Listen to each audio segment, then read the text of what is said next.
In reading the Bacchae, I found that sexism was really prevalent. You can see this when like Pentheus condemned the Maenads for their violent behavior, even though they were portrayed as really sexual beings. So it kind of held in the double standards, and when they didn't meet one, then they condemned them.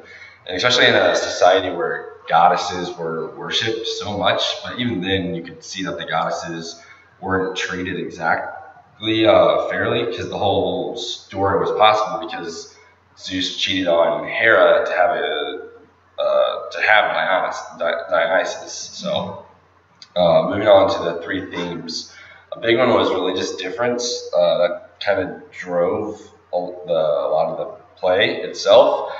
Dionysus converted a lot of the Asian continent, but he wanted to convert the Greeks too. And from this, they denied his divinity, and that kind of gave rise to his whole plot of revenge against everyone. And because of this religious difference, and a theme of violence was really prevalent too.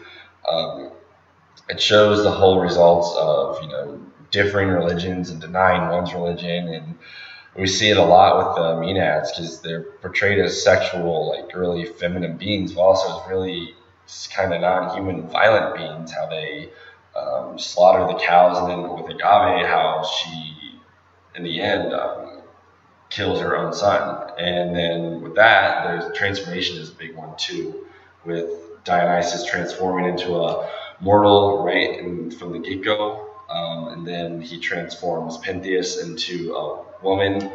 And then this leads to Pentheus' downfall when he transforms Agave into like a religious dazed zealot sort of deal, and she kills her own son.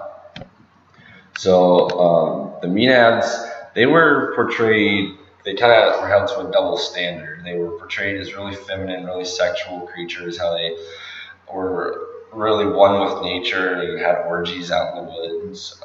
But then there was also a little something not human about them, how they could turn from nurturing animals to absolutely slaughtering them, as we see with the herdsmen and their cows.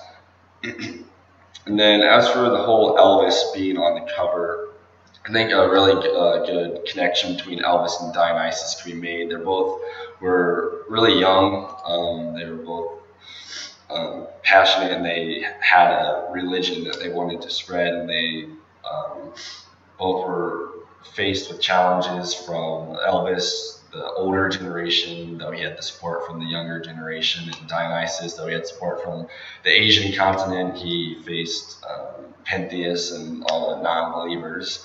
So I think it was a pretty good connection there. And my two questions were, I was wondering how the violence was portrayed on the stage. I know a lot of it is taking place off stage, but I want to know how they showed the slaughtered cows or Pentheus's head. And also, I'd like to know what religion the people of Thebes were practicing if Dionysus was trying to convert them.